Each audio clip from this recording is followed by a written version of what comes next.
Today we're going to talk about cardiac conduction, and in preparing these materials I found some interesting things that really hadn't seen before. So we're going to go over it and we're going to learn how these pacemaker cells push the heart day in, day out, every second of our lives until there is no more life left. But I wanted to start with a discussion. So Roland, what's action potential? Why don't you tell us what the action potential is? Well, the action potential is a change in voltage that occurs when a stimulus is present. Sure. Or is initiated. Right. So usually we need a stimulus initiated. So typically, what is the stimulus for a muscle? Where does that stimulus come from? Somatic motor neuron. So nerves, right? But without that stimulus, can a muscle contract? Well, cardiac muscle can contract because it's not the nerve that stimulates it. So it's a fascinating little thing that if you remove a heart, and I remember labs back when I was in school where they would remove a frog heart and they'd put some adrenaline on it and it would start beating by itself, right? So the heart outside the body can beat on its own without neuronal influence, per se. Anyone a fan of Edgar Allan Poe? Yeah. The Telltale Heart, where the guy goes mad after murdering somebody and cutting them up and putting them in the floorboards. Well, the place they stayed in had these big giant floorboards, and it got me thinking that, you know, who knows what could be under there? This place was built in like 1812 or something. But yeah, he cut the guy's heart out and he buried it in the floor, and he could hear it beating still, you know? So the heart outside of the body still beats. It beats it. Yeah, yeah. So truth is stranger than fiction, right? All right, so what are our objectives here? We want to explain how the cardiomyocytes contract as a single unit. Also, we want to recite the path from conductance through the heart, through these highways of cells. We want to talk about and know what gives the cardiac conduction system its autorhythmic quality. We want to know what sinus rhythm is and ectopic focus. Also, we want to be able to explain the events of the cardiac action potential. So the muscle cells action potential. We want to know the conduction system routes that they take through the heart, which is actually the same as objective 2. I should have removed that. Sorry about that. And finally, we want to discuss the various components of the QRS wave and electrodiagram. So let's begin. Elizabeth talked about CT junctions yesterday. And the heart has a specialized junction called a gap junction. And this acts as a window for these ions to travel through. And who can tell me why that's important? Why would we need fast communication through the heart cells? So they're coordinated so the cells are... That's right. That's right, Tracy. We want them all to fire at the same time, because if these fire over here and those fire over there, it's not efficient. And the heart needs to be efficient because of the amount and volume that it pushes, and it has to work constantly. All right, so understanding that, we'll move on. But I liken it to the doors through a subway car. You know, you can be in a subway and you're in one cab, and if you want to move to the next cab, it's a lot faster to move right through that little thing than to walk out of the train, walk down to the next car, and then back in. So it really facilitates that process of muscular depolarization. All right. So in talking about autorhythmic cells, these cells are specialized and they developed from 1% of the cardiomyo what? Remember yesterday we started breaking down words? Blasts was the embryologic origin. So 1% of cardiomyoblasts form into these specialized cells. And we group them into either working cells or conducting cells. So taking the muscle away, we look at the actual fibers of the conducting system. And we can see this is very much an electrical blueprint. So my dad was a carpenter and I learned to be handy. And when we look at electrical systems, we look at the wiring. So this is the wiring for the heart. And it, just like regular wires, carries signals, electrical signals. And these electrical signals tell the cardiomyocytes they get to work. So it begins in the sinoatrial node, and then it moves down to the atrioventricular node.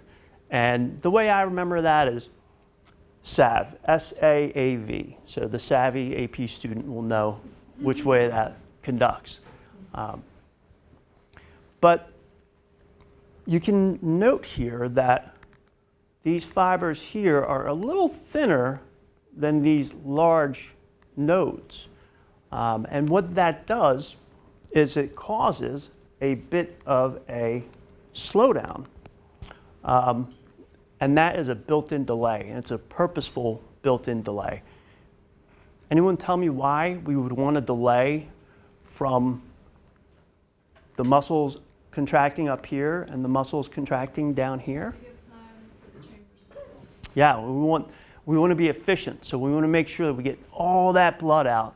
Otherwise, inefficient hearts cause a lot of different problems, cardiomyopathies and all sorts.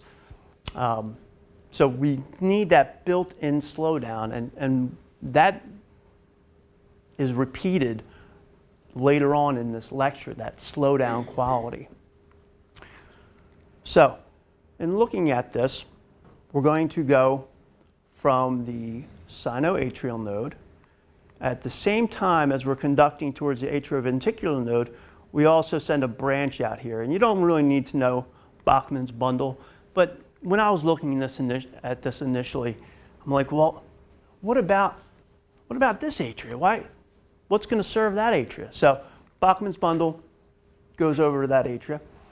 And then after the sinoatrial node goes down to the AV node, it encounters the bundle of His, and then the bundle branches, and then they come up and around, and they serve the left and right ventricles. The design of this is pretty interesting because why wouldn't the branches just branch off here? Any idea? Anybody? Yeah, you want to squeeze from the bottom, right? To get all that blood ejected. Because again, efficiency is key. So the signal goes all the way down to the apex of the heart and then spreads upwards to efficiently pump that blood out. So we have our working cells or contractile cells that are, our cardiomyocytes, and these two types of specialized cells. The cells in the node, which are the pacemaker cells, as well as the cells that make the whole avenue there, which are the conducting cells. Any questions, people? Everyone with me so far? We talked about why the slowdown. Sorry about that. All right, so quick checkpoint. How do gap junctions affect cardiac contraction? Who can tell me? Speed, that's right. Allows us to get those ions right through. And let's all recite the pathway of conduction in a normal heart. We said the savvy student, right? SA, AV, bundle of His, bundle branches, and then the Purkinje fibers. And finally, why do we have that delay? You want to squeeze it all out of there, right? Good. Very nice. Let's move on. Oh. All right, so the autorhythmic qualities of these pacemaker cells are autonomous, but they're not completely off on their own. We've got the pacemaker cells and the conducting cells, and the sympathetic effect on these pacemaker cells is going to shoot it up. That is our what? Sympathetic is fight or flight. So we're going to need that muscle really well perfused with oxygen, and the ventricles are going to deliver that, and they're also going to get the oxygenation with that right ventricle. So sympathetic influence can drive it up to 230 beats per minute. What you should know about that is the sympathetic usually concentrates on the strength of the contraction. It dominates the strength of the contraction, where the parasympathetic can drive it down to 20 beats per minute, but that usually dominates the rate of contraction. Okay? All right. So pacemaker potential. This is what I found to be probably the most interesting and integral concept of this section, because somehow these cells fire on their own, and they do it all day, every day, for all of our lives. So I wanted to break this down, because when I looked at this as a student, it gave me a little bit of a hard time. But in breaking it down, I found that it was a little bit more understandable. So, can everybody see this okay? No? I'm sorry. All right. So, we know that this fires without any external influence, and we know that it's a little bit slower than our regular action potentials.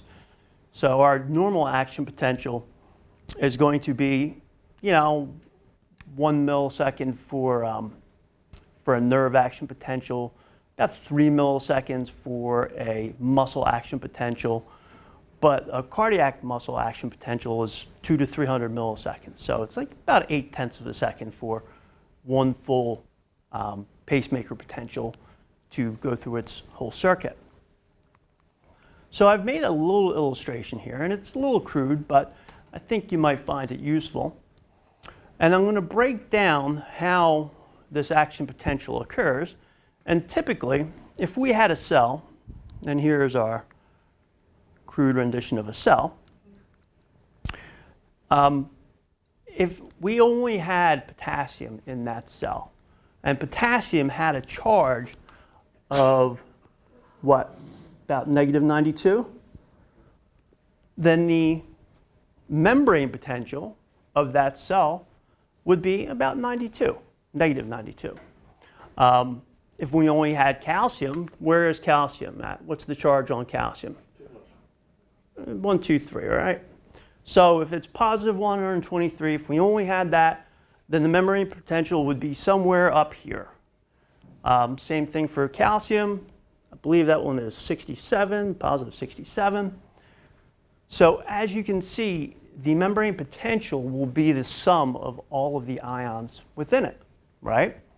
So that kind of helps me understand that if we just have potassium in there, we're going to be somewhere down here. So usually where we begin with the pacemaker potential is at about 60, -60. Everybody with me so far? Because potassium is the primary ion inside the cell, and sodium is the primary ion outside the cell. So typically, sodium wants to get in and potassium wants to get out, because that's how it follows its concentration gradient. So if we know that sodium wants to slowly get in, and here it goes, it starts going in there, and that potential slowly starts to rise, right? So a funny thing happens as these sodiums keep kind of pouring in nice and slow, and this keeps rising. This rises to about -40. And the beauty in this is the voltage gated channels, right? These are doors that automatically open and close, and they open and close when the membrane potential hits a certain voltage.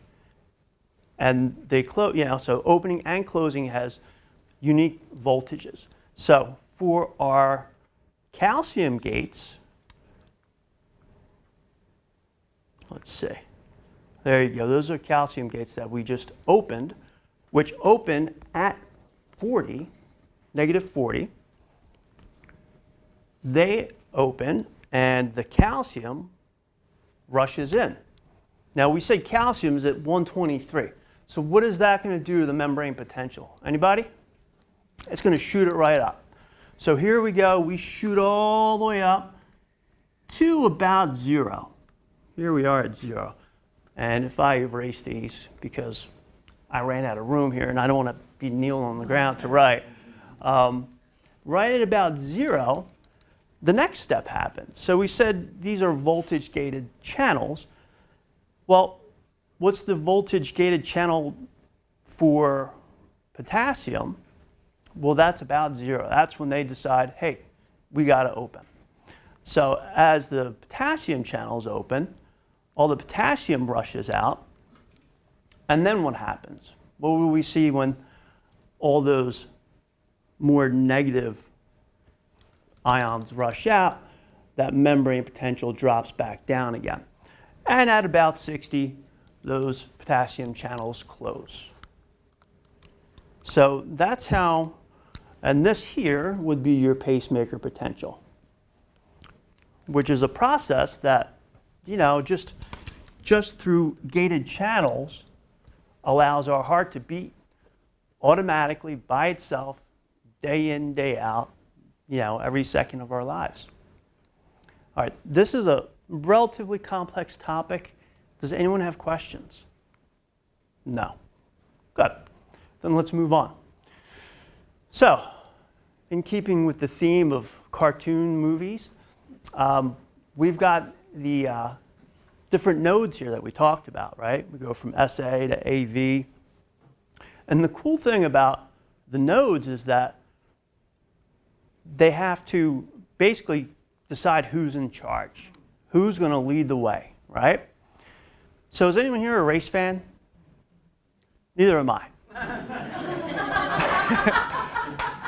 But here, like, in races, you have a pace car, right? What's the pace car do? Kind of keeps everybody back, right? Like if there's an accident on the course or some crazy fan comes running out there, the pacemaker says, all right, everybody slow down. We're going to go this speed until everything's clear, and then we're going to go fast again. But the pacemaker gets out of the way. Not this pacemaker. This pacemaker is like, he's putting the speed on. Why? Because the SA node has to beat the other nodes out to dictate the actual rate of the heartbeat. So it's the fast car that dictates the pace. So instead of him slowing everybody down, he's getting everybody to catch up with him. So he's driving that pace. So what happens, folks, if, and I should mention that the normal rhythm for the SA node is 70 to 100 beats per minute. Now, I have seen some fluctuations in various texts. I've seen 80, I've seen, a couple different numbers, but let's give it a broad range of 70 to 100 beats per minute. So what would happen if disease, pathology starts to erode our SA node cells? Because that's all they are. It's a bunch of cardiac cells, right? Well, right in the rear, right on his heels, we have the AV node right here. So if the AV node takes over, because the SA node breaks down, his car's, he needs gas or whatever it is, he's going to take over and he's going to beat about 40 to 50 beats per minute. If the AV node goes down, we've got built-in redundancies. And that's the beauty of the human body is the redundancies that are built in. The bundle of His and the Purkinje fibers in the bundle branch, they're going to beat about 20 to 40 beats per minute. So these, when the focus of the contraction changes, we're going to kind of call that ectopic focus or ectopic control of the heart rate. All right, I got a ton. Really? Yeah, it's Yeah. You want to Yeah. flip through them so you can Yeah, show us? sure. Okay. We moved on. I did the same thing with the I was going to do another chart, and then all my gated channels, and all sorts of movement of ions and more movement. And then from there, we had the other slowdown here for the plateau. That was a very important topic for me to kind of get across. Refractory period. Right, why, that's an important one. Why can't cardiac muscle cells, and why We don't want to them have a summating. contraction? Yeah, because Yeah. if they start summating too fast, they can go into tetany, and the heart stops itself. Then another checkpoint, and then I was going to go through the different parts of the ECG. Yeah. Okay, excellent. Yeah. All right, That's very- it, guys. Yeah, that's a biggie if you get into the physiology. There's much more than 15 minutes. Eugene, I can listen to you all day. Unbelievable. Oh, yeah? Really, you're so knowledgeable, and your use of animation is unbelievable. I totally like the way you had That's Tom. but unbelievable, really. I have to say that, and you just this time around you seem much more relaxed, and It's been a you know. while. Yeah, I had anxiety, No, so- terrific, really. Yeah. It's a pleasure hearing you lecture. Thank you. I absolutely loved the animation. This is one of my most favorite things to teach. My former students will tell you, she's like a little more hung up on this subject than she should be, but that was brilliant. Loved it. I thank Tracy for that. Oh, I learned from her too. Yeah, seeing, learning with you, that really helped me with that, yeah. Dr. Patton, you want to lead us off? Sure, yeah, I enjoyed your first presentation, but this blew that one out of the water in a number of different ways. I mean, you made much better eye contact, you were a little louder. You did still sometimes look more at the screen than you should have, look away from the student, but not nearly as much as you did last time. So as long as you know that that's an issue for you, you can keep working on it. And clearly when you're thinking about it, you can do it, so that's good. I love the animation. I think that topic in particular really screams for something to do to put it all in motion. See, because if you just go through the steps and try and describe them, that's going to get the students so far. But actually seeing what the ions do is golden, because they're gonna, it's gonna come alive for them, I think, and then you came back to it again later and so on. So that was very well done. One little thing though, the calcium ions should be 2+ or double plus, not a single plus. Yeah, I was looking through that, and I actually took the 2 pluses out because I thought it would create questions and stuff, and I had a little okay. confusion. Yeah, I understand that. And Actually I've looked it done up to similar make sure. things with other topics, and then it comes back to bite you when the students say, well, is it 2+ like it is in the book, or is it 1+, and so on. And there are going to be some of those students to do it. So my experience with that is that doesn't throw them off as much as you think, but that'll come with more experience, and you'll see that. But I do see your point. I thought it was a great idea to draw that sort of voltmeter graph over here, because you can have that going while you're talking about other stuff. If I had more time, I would have drawn the membranes and the graph. Oh, I think that would be easier, but I was under constraint. Sure, of yeah, 15 well, minutes, then so. you need a bigger whiteboard to get that going too, so that was a really good idea, because the students can kind of keep track of the story over there while they're looking at that part of it here, and then you can come back and add more, so good job with that. And toward the end, there was one point where you said, this is a complex idea. What questions do you have? And I think that I would kind of develop that a little bit more, because it's a good idea to tell students it's okay if you're confused. This confuses a lot of people, and the way you did it was fine, but develop a way that really is inviting them to ask questions. Like, I know you must have some questions about it. You might even say something like, well, maybe it's still settling in and you don't know what questions to ask.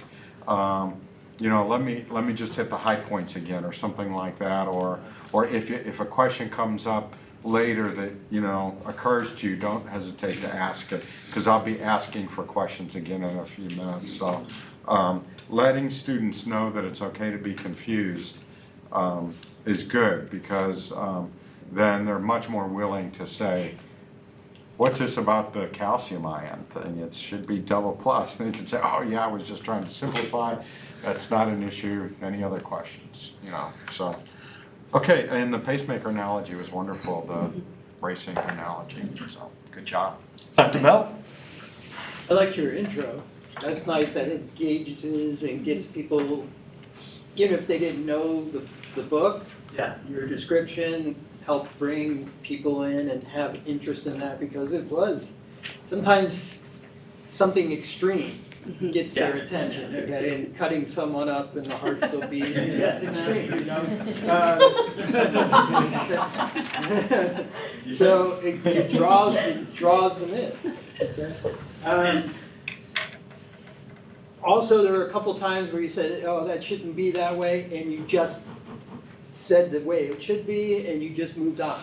That's great. So some people get hung up on that. Some people would let that fluster them, and you didn't do that. And that comes with experience, and you have that already, which is good. That's very good. I liked your use of tiny URL. The first few slides, yeah, exactly. And the animation, that definitely higher level use, very good with that. Don't be afraid to introduce the more scientific terms as well. Bundle is, you can use AV bundle or atrioventricular bundle. And they're even using, believe it or not, with the Purkinje fibers, what is it, endocardial? Subendocardial. Yes, I didn't even remember that one, so I just keep calling it Purkinje fibers, or that other longer name. I'm not sure, sometimes when they come up with the names, it's like, who got to name this structure or function? One of the things that I would mention with, and I'm not sure if I just missed it because I was writing some other notes or not, with the cells being self-excitable, it's those that depolarize the fastest that are the pacemaker. Did you say that, or did I miss it? Like the SA node, that it's the pacemaker because it's the one that depolarizes the fastest rate. Yeah. Okay, all right, if I I thought missed that, I about the apologize. Okay. I did want to include, moving up this way was depolarization, and moving down was repolarization, but, that'll come with a little bit more refined, I guess, and more time. As Dr. Patton has said many times,